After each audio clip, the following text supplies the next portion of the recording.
हाँ, रोज रोज के झगड़े से तो बेटर है कि सेपरेट हो जाओ। लाइफ की एक नई शुरुआत भी कर सकते हो तुम। अब तुम साउथ अफ्रीका चले जाओ ना, अपना स्पोर्ट्स एडवेंचर का शौक पूरा करने। मुझे जाना है यार, लेकिन मैं अकेले नहीं जाना चाहता। एक काम क्यों नहीं करती, तुम क्यों नहीं चलती? अविनाश को पता चला ना तो बवाल मचा देगा, और तुम जानते हो ना उसे हमारी दोस्ती कुछ खास पसंद भी नहीं है। हाँ, तो अविनाश को भी ले चलो।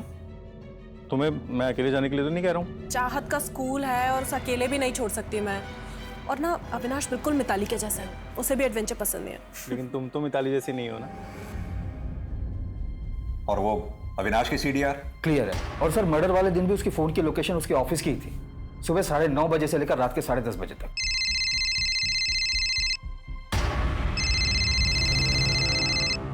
हाँ पीयूष बोलो। अभी जिस नंबर से किडनैपर ने कॉल किया था उसकी लोकेशन दादर है, तो चाहत दादर में ही होनी चाहिए। अपनी टीम को फौरन अलर्ट करो। हमारे पास 4 घंटे हैं, इससे पहले कि किडनैपर बोरीवली पहुंचे हमें वहां पहुंचकर अपनी टीम को सेटअप करना होगा।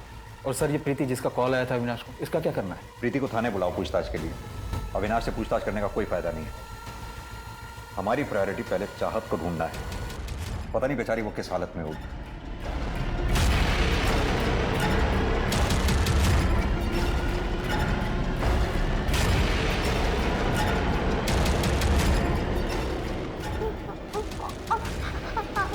अंकल मुझे मम्मी पापा के पास जाना है। अंकल मुझे पापा के पास नहीं, मुझे नहीं खाना, मुझे नहीं खाना, मुझे नहीं खाना। अंकल मुझे मम्मी पापा के पास जाना है। अंकल खोलो नहीं जा अंकल मुझे मम्मी पापा के पास जाना, मुझे खोलो ना।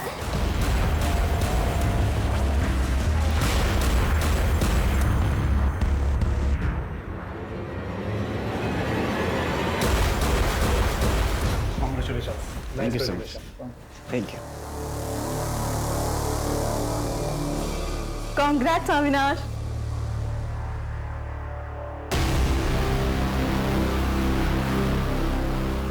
कांग्रेट्स अविनाश, डील क्लोज कर ली तुमने। काफी खुश भी लग रहे। Excuse me. किस किस को पता था इस डील के बारे में? पूरे ऑफिस को पता था, मेरे कुछ फ्रेंड्स, मेरे पेरेंट्स को। किस किस पे शक करेंगे आप? मुझे उन सबके नाम और नंबर चाहिए। जिस नंबर से किडनैपर्स का फोन आया था वो ट्रेस हुआ? कर रहे हैं, आप लिस्ट तैयार करिए।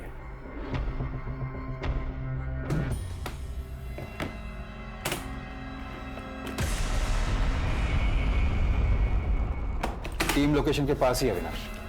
मैं तुम्हारे साथ चलूंगा, तुम्हारे पीछे ही रहूंगा। मुझे लगता है मुझे अकेले ही जाना है।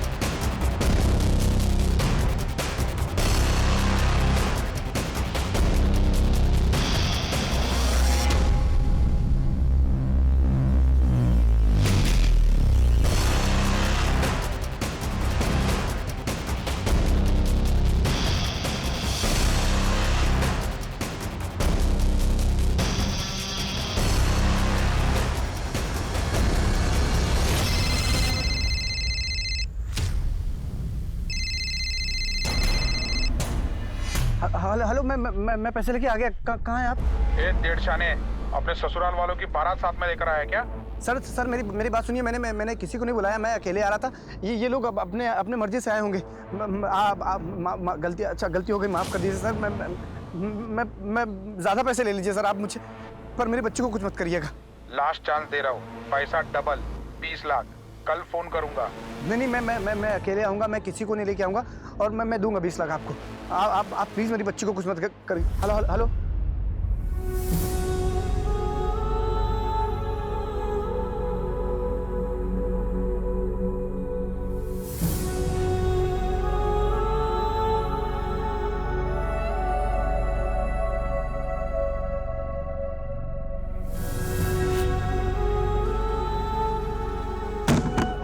मना किया था ना मैंने कि मेरे पीछे कोई नहीं आएगा। फिर क्यों आए आप लोग? अगर आप लोगों की वजह से मेरे बच्चे को कुछ हुआ ना, छोड़ूंगा ना मैं किसी को। अरे नहीं चाहिए पुलिस की मदद मुझे। किडनैपर ने कहा उसका पार्टनर, यानी कि कम से कम 2 लोग शामिल हैं इस किडनैपिंग और मर्डर में। सर रेगुलर गैंग जिनके खिलाफ किडनैपिंग के चार्जेस चल रहे हैं, हम उन्हें खंगाल रहे हैं। अगर ये किसी गैंग का काम हुआ तो शायद हमें कोई लीड मिल जाए। गैंग का काम हो सकता है, लेकिन इस प्लान का मास्टरमाइंड इनका कोई अपना जानने वाला है। जिस तरह से वो घर में घुसा, किसी ने नहीं देखा। उसे पता था किस वक्त और कैसे बिल्डिंग में घुसना है। सर सोसाइटी की तरफ जाने वाले हर रास्ते के सीसीटीवी को चेक किया हमने, पर कोई लीड नहीं मिला। Excuse me. हेलो, ठीक है, आप वो स्टेटमेंट मुझे मेल कर दीजिए। सर एक इंटरेस्टिंग बात पता चली, जानवी के अकाउंट से 70,000 रुपए कैश विड्रॉ हो गए थे। कैश? कैश या कोई सामान गायब होने की बात तो हमारे सामने आई ही नहीं।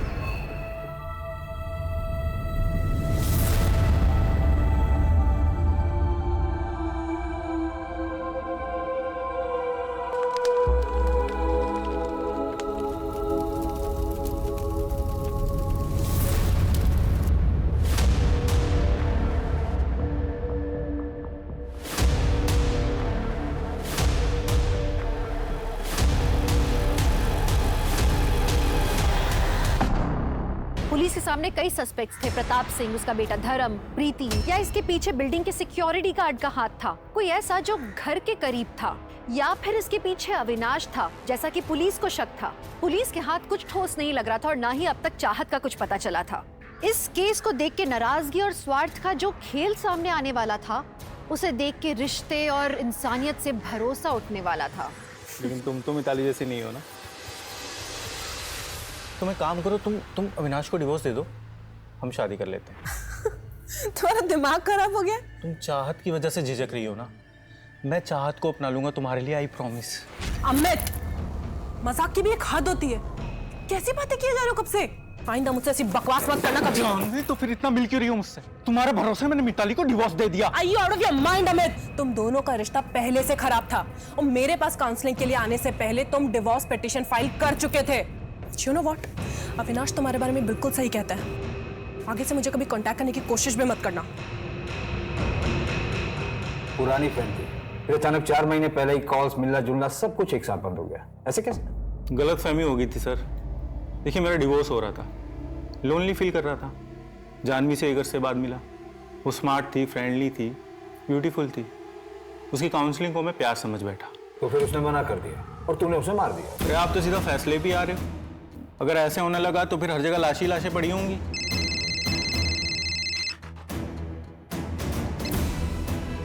हेलो,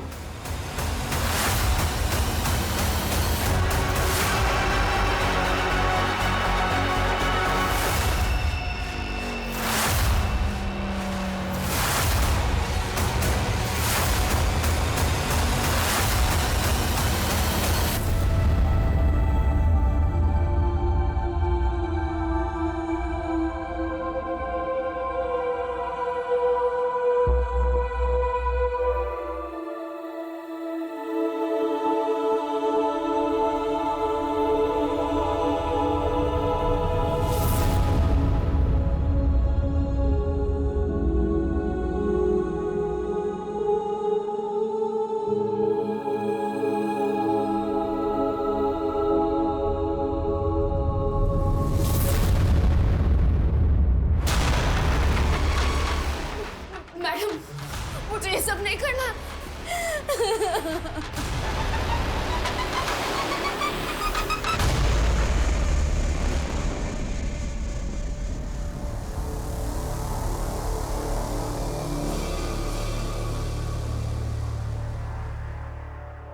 सर ये जो भारतीय जानवी की मैन, उसके पति के खिलाफ चाइल्ड मोलेस्टेशन का केस दर्ज हुआ था उसके गांव में। Child molestation?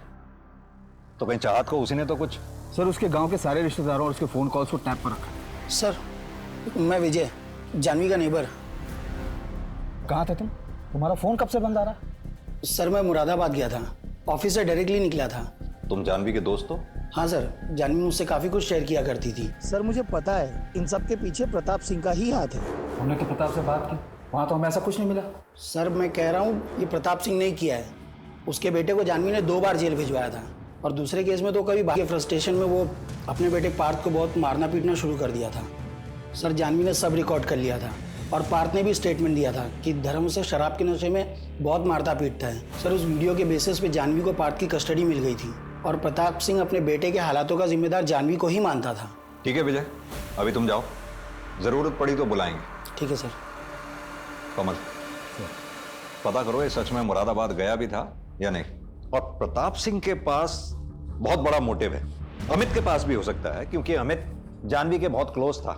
शायद जानवी के घर भी आता जाता हो। सर, प्रताप सिंह और अमित दोनों को रिमांड पर लेते हैं। मैं धर्म से बात करता हूँ। बताइए सर, क्या सेवा कर सकता हूँ आपकी? जानवी और चाहत के मर्डर में तेरा कोई हाथ है?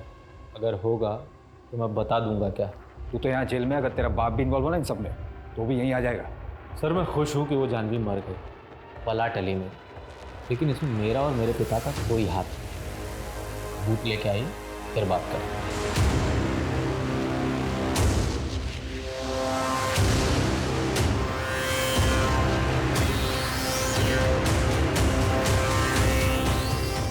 मैंने बोला था ना कॉल करूँगा, फिर क्यों आई मुंबई तुम? तुमने कॉल ही नहीं किया, इसलिए मैं मिलने चली आई। क्या कर रहे हो? दिमाग खराब हो गया तुम्हारा? हाँ, मैंने मना किया था नहीं आना। फिर अपनी मर्जी से नहीं आई, पुलिस ने बुलाया था।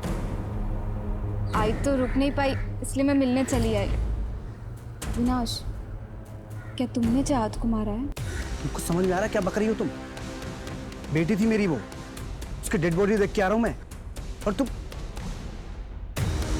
देखो मेरा दिमाग काम नहीं कर रहा है। मैं तुमसे बाद में मिलता हूँ। नहीं, मेरी बात सुनो। सॉरी, रुको तो सही।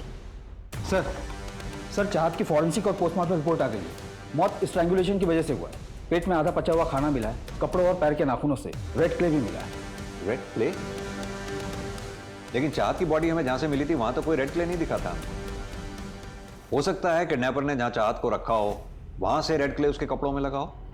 कमल, एक काम करो, चाहत की बॉडी हमें जहां से मिली है उसके आसपास का एरिया चेक करो, कहीं कोई खाली मकान या खाली जगह है। पता करो ये रेड क्ले कहां मिलता है और कहां इस्तेमाल होता है। जी सर। तुम कल मुंबई आई थी, तो कल क्यों नहीं आई हमारे पास? अरे सर, आपने मुझे बताया नहीं कि मैं इतनी स्ट्रॉन्ग सस्पेक्ट हूँ, वरना रेस्ट लिए बिना ही आ जाती। प्रीति जी, रेस्ट तो आपने वैसे भी नहीं किया। अविनाश से मिली आप, सुनसान जगह पे मिली, घर पे मिल लेती ताकि इस टाइप के सवालों से बच सकूं। लेकिन फिर भी आप वही ट्रैक पर जा रहे हैं। ट्रैक चेंज कर लेते हैं। जानवी के साथ कैसे रिलेशन थे आपके? कोई कांटेक्ट नहीं था, कभी मिली तक नहीं हूं। प्लीज कंटिन्यू, सुन रहा हूं मैं। अगर आप मुझ पे शक कर रहे हैं तो टाइम वेस्ट कर रहे हैं, और अविनाश पर शक करने का कोई मतलब नहीं बनता, क्योंकि इनडायरेक्टली वो सारी प्रॉपर्टी जानवी के नाम कर रहा था, पार्थ की नॉमिनी और केयरटेकर बनाकर। जानवी अविनाश के साथ खुश थी? अविनाश खुश था? नहीं, वो चाहत की वजह से पूरी कोशिश कर रहा था।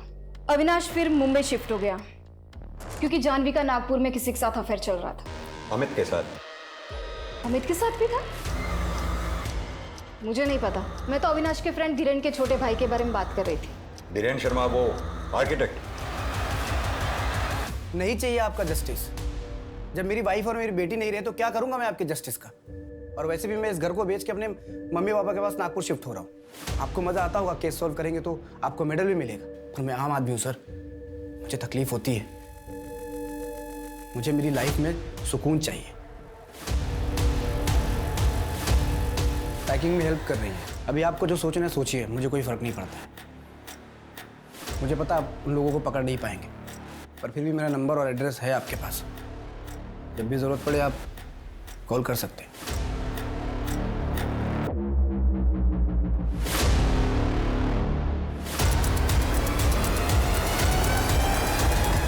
बहुत अच्छा फोन है तेरा। चाहत की बॉडी से जो रेड क्ले मिली थी उसके बारे में कुछ पता चला? सर, उस रेड क्ले से ईंट बनती है, कंस्ट्रक्शन साइट में यूज होती है।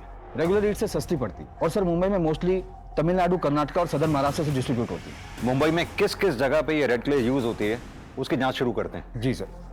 और हाँ, वो अविनाश की बिल्डिंग के गार्ड के बारे में कुछ पता चला? क्योंकि उस दिन जब हम उससे मिले, उसकी गर्दन और कमीज पे मैंने बाल के छोटे छोटे टुकड़े देखे थे। मुझे लगता है मर्डर वाले दिन उसने बाल कटवाए थे। सर, आपको वो गार्ड है ना, उस दिन बिल्डिंग के पास में एक सैलून में गया था शाम को 7:30 बजे। मर्डर 7:30 से 8:30 के बीच हुआ है। सर, वो मर्डर के 2 दिन पहले भी 2 घंटे ड्यूटी से गायब हो गया था। पता किया तो 5 स्टार होटल में गया था।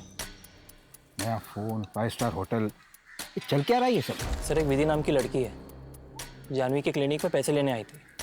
वहाँ पे जो रिसेप्शनिस्ट है वहीं से पता लगा।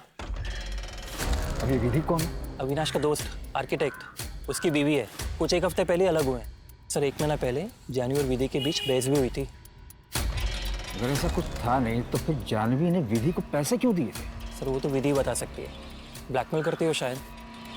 ये रहा विधि का फोटो।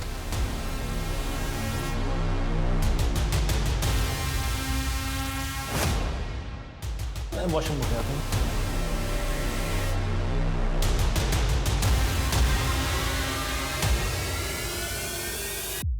अरे अरे कुछ लगा हुआ था तुम्हारे बाल में।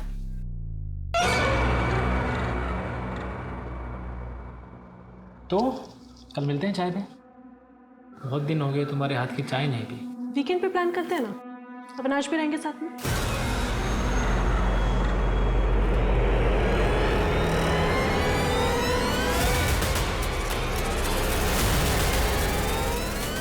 जानवी के मर्डर के कुछ दिन पहले विधि गायब हो गई थी बिना किसी को कुछ बताए। अभी भी कोठे पे ही है वो?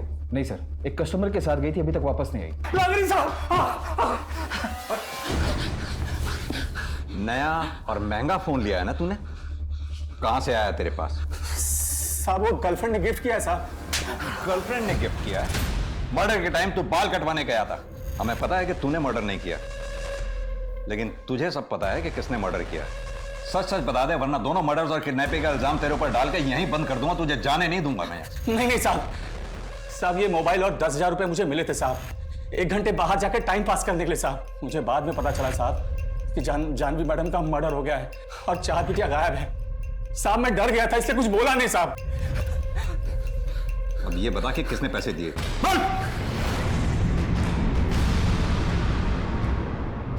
सर धीरेन कई बड़े बड़े कंस्ट्रक्शन प्रोजेक्ट के लिए एज एन आर्किटेक्ट काम करता था। उसे इतना तो पता होगा कि मुंबई में अंडर कंस्ट्रक्शन साइट्स कहां होंगे। पर धीरेन चाहत को किडनैप क्यों करेगा? मारेगा क्यों? देखते हैं धीरेन क्या कहानी सुनाता है।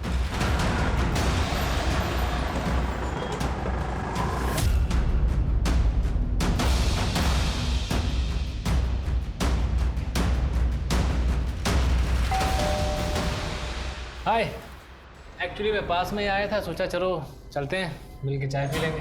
आइए।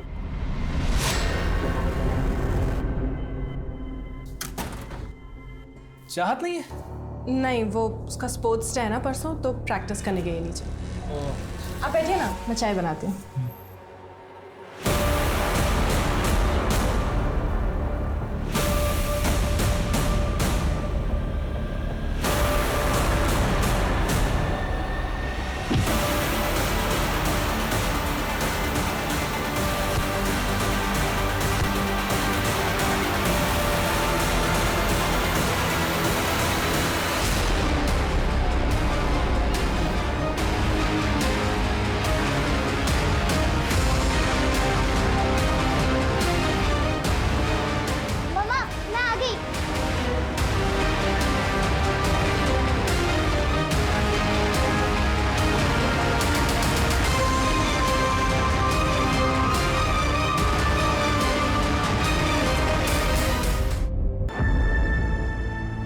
गार्ड को तो बाहर भेज दिया था, लेकिन किसी और ने कैसे नहीं देखा तुझे? बाउंड्री वॉल कूद कर अंदर गया था मैं, वहां से कोई आता जाता नहीं है। जाल में तो आप फंसी गए थे। अविनाश नागपुर शिफ्ट कर गया होता, अब हवा में ही हाथ पैर मारते रहते। क्यों मारा उन दोनों को? तंग आ गया था मैं उससे। मैंने विधि से बोला अपनी मर्जी से डाइवोर्स ले ले, मानी नहीं वो। जानवी और चाहत को क्यों मारा? विधि अदला बदली का। धीरेन मेरी वाइफ को मारकर मुझे छुटकारा दिलाता और मैं उसकी वाइफ को मारकर उसे। सीसीटीवी के वायर मैंने ही काटी थी। उस वक्त जानवी वॉशरूम में थी और मुझे पता था कि खुशबू इतनी जल्दी उठती नहीं है। विजय कॉल सेंटर से 9 बजे लौटता था। एक रात पहले मैंने जानवी के खाने में एक केमिकल मिलाया था, जिस वजह से जानवी की अगले दिन तबीयत खराब हुई और वो क्लिनिक से जल्दी वापस आई। सीसीटीवी का वायर काट के मैं अपने रेगुलर टाइम पर ऑफिस निकल गया। शक की वजह से मार दिया? शक की वजह से नहीं सर, फैमिली प्रॉब्लम थी। नागपुर जाने के लिए बोलता था तो हंगामा खड़ा कर देते थे। रोज रोज का हो गया था और ऊपर से उसका अफेयर। सब प्लान हो चुका था। फिर अचानक विधि गायब हो गई। धीरेन को लगा कि बिना कुछ किए उसे मुक्ति मिल गई। ये तो अब पता चल रहा है कि उसने हमारे प्लान को रिकॉर्ड कर लिया था। अगले हफ्ते सोमवार को विधि जब मंदिर जाएगी तुम्हें तब उसे रास्ते से खाना। एक ध्यान रहे उसकी लाश किसी को मिलनी नहीं चाहिए। ऐसे मैं दूंगा, कितना भी चाहो, लेकिन सीसीटीवी तुम्हें मैनेज करना पड़ेगा। अगर हमें पहले पता चल गया होता कि विधि को सब कुछ पता है तो सबसे पहले विधि ही मरती सर। और चाहत का क्या? तुम्हारा जरा सा भी दिल नहीं पसीजा? पहले चाहत को किडनैप करना होगा, इस किडनैपिंग के मामले में उलझी रहेगी और एक दिन बाद चाहत को मार देगी। चाहत को मारा क्यों? क्योंकि वो मेरी बेटी नहीं थी, जानवी का गंदा खून थी। पता नहीं कौन था उसका बाप। तुझे अगर ऐसा लगता था तो जानवी के मैके में छोड़ देता चाहत को, रोड पर छोड़ देता, हम ढूंढ लेते उसे। चाहत अगर जिंदा होती तो जानवी का धोखा मुझे बार बार याद आता। तो डीएनए टेस्ट करवा लेता। उसकी जरूरत नहीं थी, किसी और का गंदा खून थी, मुझे पता है। आदमी की आंखों पर वहम का पर्दा पड़ जाए ना तो सच का चमकता सूरज भी उसे दिखाई नहीं देता। तुझे याद है जब चाहत की डेड बॉडी मिली थी तो हमने तेरा और चाहत का डीएनए मैच करवाया था? मैच हो गया था, चाहत तेरी ही बेटी थी।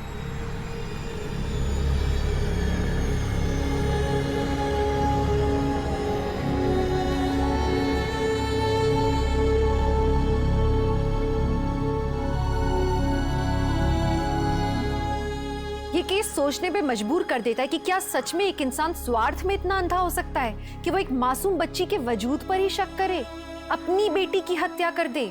विधि को खतरे का एहसास हो गया था, लेकिन जानवी को वार्न करने के बजाय उसने सिर्फ खुद के बारे में सोचा। उसने घर छोड़ दिया जबकि वो जानवी से अकेले मिली भी थी पैसों की मदद मांगने के लिए। खैर विधि पुलिस के पास भी जा सकती थी। अगर उसने ऐसा किया होता तो 3 जिंदगियां बच जाती। जानवी काउंसलिंग करके पति पत्नी के रिश्ते में आए तनाव और झगड़े को दूर करती थी, लेकिन खुद एक एक्सपर्ट होके वो अपने रिश्ते में आए दरार को नहीं समझ पाई। उसे एहसास ही नहीं हुआ कि उसका और अविनाश का रिश्ता कितना घुटन भरा था और असल में अंतिम सांसें ले रहा था। किसी भी रिश्ते में भरोसा और ईमानदारी दोनों तरफ से होनी चाहिए। अगर शक है तो बात करें, सुलझाएं मसले को, बड़े बुजुर्गों को बुलाएं और सुलह करवाएं। सुलह न हो पाए, भरोसा वापस ना आ पाए तो रिश्ते को खत्म कर दें, जैसे अमित और मिताली ने किया। क्योंकि जुनून में आके अपराध करना तो उपाय है ही नहीं, इससे किसी दूसरे की भी जिंदगी बर्बाद होती है और खुद अपराधी की भी। तो चलिए, मैं दिव्यांका त्रिपाठी दहिया अब लेती हूँ आपसे विदा। फिर मिलूंगी एक नए केस के साथ। तब तक देखते रहिए क्राइम पेट्रोल, सतर्क, विमेन अगेंस्ट क्राइम। एक औरत पर वार, अब हर औरत का भार। जय हिंद।